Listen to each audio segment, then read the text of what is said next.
Hey folks, how's it going?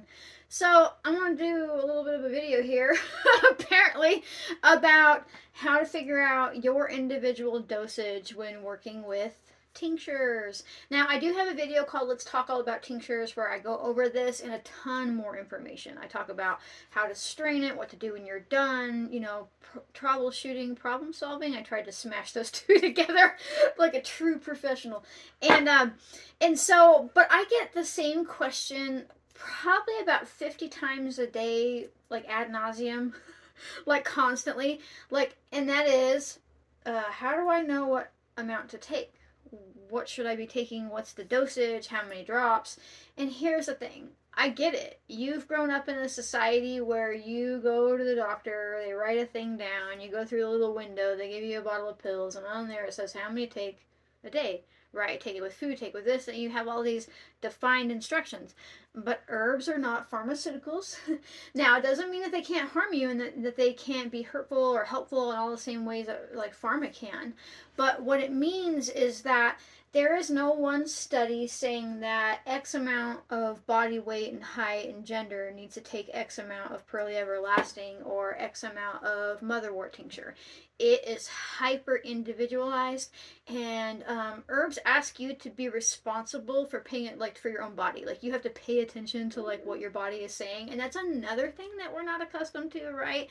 Like we're just told take this if you feel kind of weird. That's part of a side effect. Just accept it, but you don't really have that with this, right? You have to like be asking your body how you feel. Like, is that uncomfortable? Did it pass? Like, you have to really start paying attention to your body, and that can be, weird for some people. But it's super simple to do, I promise. So, no matter what tincture you're starting with, whether you buy one or you make one, whatever's happening, I want you to start with just one drop. And when I say one drop, I mean one drop, right? A drop from the dropper, right? But then the next thing is people are like, oh, it tastes so horrible, it's so strong, and I can't believe this tincture tastes like alcohol. Well, it's made out of alcohol. But most of the time, unless it's, and I'll get to this next part, unless it's something that you need an immediate reaction from, I do not suggest putting it under your tongue. Most herbalists will say, oh, take this dose and put it underneath your tongue so you can absorb it sublingually. But they say that across the board, which is really weird because there are nuances here. So, like, for my motherwort tincture, if I was having like an anxiety attack or something, or like really stressed out and I needed to happen fast, I would put it under my tongue sublingually. But if I'm working with like pearly everlasting and I'm just trying to knock down some like allergy and histamine, season, stuffy nose, cold, there's no reason. I have a shot glass. So even though some of you have heard me say it's not shots, shots, shots, it's drops, drops, drops, you can still use a shot glass. You can use any glass of water, anything you want. So I'm just going to put a little bit of water in here. Doesn't need to be a lot. You can also use juice. And then I'm just going to pretend like I've never used this before. I'm going to put a single drop of tincture in there. I'm going to be honest. Unless it's something like poke root, which is like really potent, a single drop probably isn't going to be enough for you. However, if you are like allergic to pearly everlasting, a single drop is also not going to be enough to kill you. Now, pearly everlasting is really mild, and a lot of tinctures are, but you can't see this. You can kind of smell the pearly everlasting in it, but you can't smell the alcohol. Because remember, if you're using 100 proof vodka, which I highly suggest doing, or 80 proof, it's 50% water, 50% alcohol. That means every drop of tincture is only a half a drop of alcohol. There's more alcohol in a banana and then a whole like dropper full of this. Okay, so, woo! No, I just took a dose of pearly everlasting, a single drop. But then you're like, okay, well, that didn't impact me. I don't feel anything after an hour. Maybe I can try 2 drops, and then 3, and then 4, and then 5. And what will happen is eventually, depending on what the herb you're using is and what its actions are, is you'll start to notice something. With motherwort, the funny thing is that some herbs, less is more. Right? And I don't mean that just in the way that, like, you know, if you take too much, you'll feel really weird. But sometimes if you take a really large dose of motherwort, you won't feel it. But if you take a small dose of motherwort, you'll feel nice and calm, right? It's really dose dependent in that way with some herbs. So you can learn that. You can learn that by taking one drop at a time and slowly working your way up, right? Like you might find that for you, you get to like one drop of motherwort made you feel really calm and relaxed, and so you're like, I tried 2 and that was great, and 3 and that was great, and then you were like, I took 4 drops and now I don't feel anything from it. So usually what happens when people hit that road is they go, oh well, now I take 5, 6, 10, a whole dropper full, and they're like, oh, I barely feel motherwort, it doesn't work. I'm like, but didn't it when you only took like 1 to 3 drops? Right? And so that's the part where you're having to pay attention to your body, where you're having to pay attention to how this individual plant is reacting with your individual body. I might need 10, 15 drops. You might need 2, 3 drops. They might need 7 drops. So this is not one size fits all, and it never will be. It never will be because it's too wild to be that, right? And then if you want to do this but like not consume the minuscule amount of alcohol, if you just like to not ingest alcohol, or if you're a recovering alcoholic, some people debate tinctures can be really healing for alcoholics because it helps you like relearn your relationship with alcohol, something that's healing versus destructive. But obviously that depends on the individual and listen to your brain and your body and your level of addiction. But what you can do is you can take a cup of warm water, probably a little bit more than this just because you want it to stay warm longer. I call it tea warm, where it's not so hot that it would burn you, but you can make tea with it, right? Like, so it's nice and warm. And then you're going to put your dose into that water, whatever it is, 1, 5, 10, 20, whatever you have figured out for your body. You would put that dose into the container, and then what would happen is you would let that sit for 30, 35 minutes, sometimes 40 if you really want to play it safe, and that minuscule amount of alcohol evaporates off. There is no alcohol left. Right, so whether you're avoiding the alcohol in general for health purposes, or the flavor of alcohol, which is really typically what gets alcoholics more than the consumption of it, if that makes sense, like mentally, it'll be gone. It'll be gone. You can even warm up juice and do this if you want to be super extra careful, or just add it to your hot tea, but it's going to sit long enough that it gets cold. Right, that's the point. It needs to be in there long enough, but the heat needs to be there to kickstart the evaporation process, right? Now, let's say you're having an anxiety attack and you've got some motherwort in your purse or some catnip, some lemon balm, whatever you are relying on, you have. If you don't know your dose yet, if you have never taken motherwort or anything, and this is the first time you're going to try it and you're having an anxiety attack, I want you to start with like the tip of a dropper. That's like 1, maybe 2 drops, right? And it's going to burn a little bit, you know, especially if you're buying tinctures that are made with grain alcohol, which doesn't mean that they've been made from grains. It just means that it has a really high percentage of alcohol, usually like 190%, not proof. Proof is different than percent. That means there's almost no water, and then they water it down with distilled water, but it's still really, really like peel paint strong. You don't really get that as much with the 100 proof or 80 proof vodka. But you notice I've been talking for about, I don't know, a long time. About 30 to 60 seconds. Usually you want to count to 30. 60 is better when you put it under your tongue.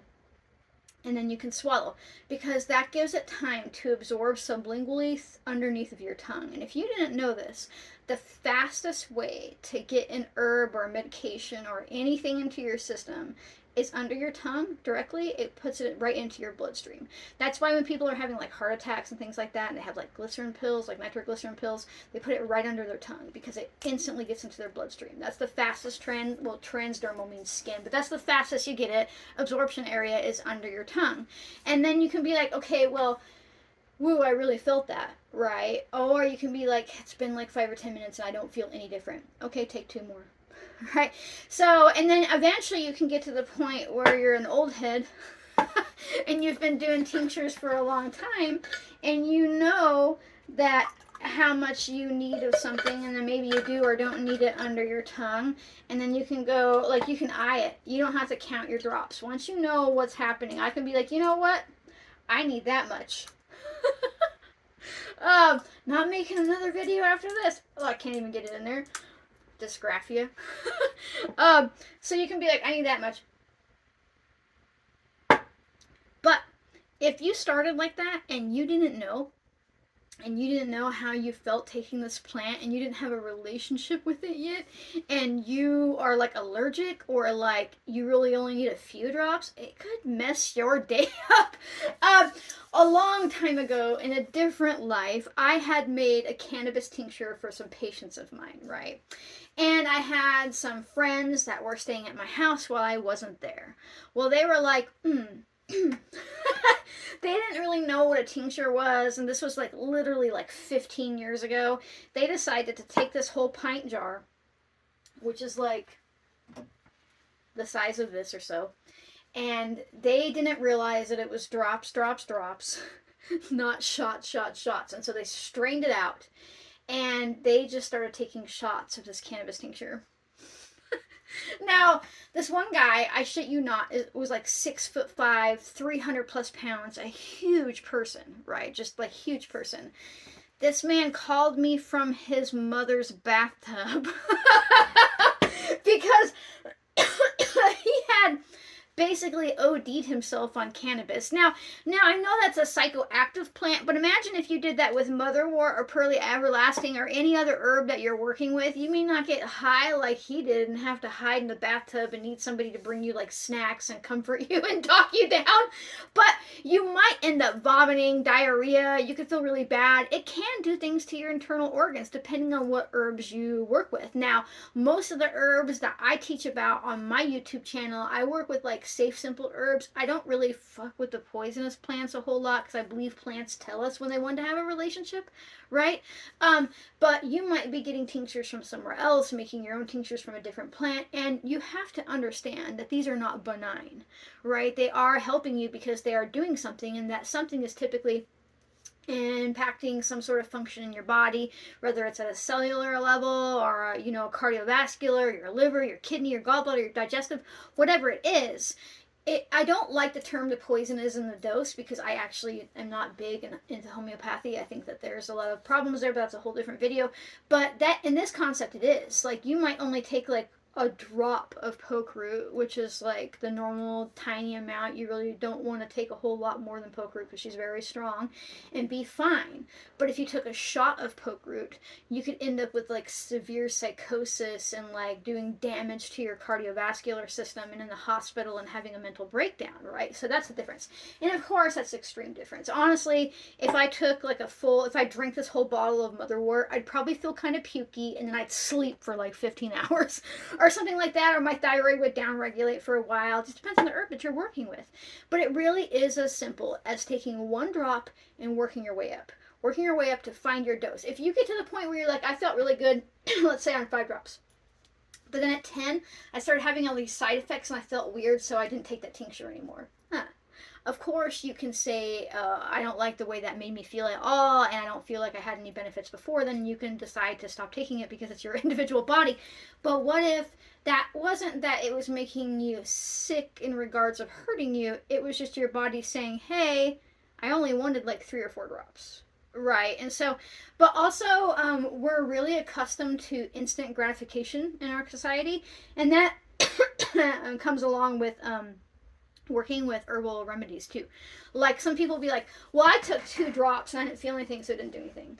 Because we have a weird cause and correlation thing that we've been treated where like when we have like a change or a difference, like if you take a medication and it makes your blood pressure go down, you are like, that has healed me. But it actually hasn't. It has just forced an action, but you felt something different and you felt it instantly, right?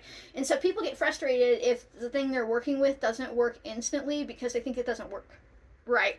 And with herbal remedies, it can take time to build up in your system. You have to find your right dose. You have to work around with it. Maybe Pearly Everlasting doesn't work for you as a tincture, but it's fantastic as a tea for you, right? Or vice versa, or whatever herb you're working with. And so really, this video is all about getting you to realize that it takes time, patience, paying attention to your body, and starting low and slow and working your way up. That's really all there is to it. And you can start writing this stuff down because I know it gets confusing, right? Because if you are like taking all these different tinctures, it's really hard in your brain to keep track of how much you preferred and how you felt. So it'd be really cool to get yourself a little journal or something, or an app on your phone to take notes or anything where you start writing down and jotting down how what made you feel. You liked it better at this lower dose and you preferred it, didn't prefer it or higher, or you liked it higher, didn't like it lower, whatever. And then remember this important part, especially if you're a practicing herbalist. Your experience does not correlate to other people's experience. So you don't want to go off and be like, oh, well, 10 drops was my range, so you should start with that. Even though most bottles will say that, right? Even though on my bottles I have to say what a specific serving amount is. But if you're telling somebody something to use, I highly suggest starting them low no matter what. No matter what, start low. And a lot of people get frustrated with me when I make a tincture video and I don't tell you dosages, like specifically for that tincture. Well, a lot of it is also to do with liability. You can get popped for practicing medicine if you start like suggesting like a specific like amount that somebody takes, and so I just don't add it. But also it's not relevant, because whatever amount I say in a video, other than if it's like safety and that brings me back to the poke rope being like no more than one, right? You could really hurt somebody, and it doesn't matter. What I say wouldn't work for you, or it might be too much or too little. So if you like my random jabbering videos where I go on and on and on about telling you just to take a single drop and work your way up, and I tell stories of big men in bathtubs, and I take shots of tincture in front of you, consider becoming a member. It's just a way to throw a couple bucks my way. I teach freely, so it really supports my capacity to, keep tinctures in my cup and a roof over my head and that kind of stuff. You do get access to early videos as I upload them. Like if you're watching this and you're not a member, members got to see this first, which could have been a week or two ago, right? But if you can't afford to become a member, don't even worry about it. I release new videos every weekend, so it's not like a paywall, it's a little time wall. So this video eventually came out, right? You're watching it and you're not a member, you see it. But if you can't do that, or even if you can, make sure that you like, comment, subscribe, turn on notifications, and share. Sharing is super important because helps other people realize that just like you, they're smart enough to do this, right? You were smart enough to take one drop of tincture at a time and work your way up and see how your body feels and just go from there, right? You have got this, and you can completely do this. So thank you so much for watching, folks, and I'll see you next time. Bye.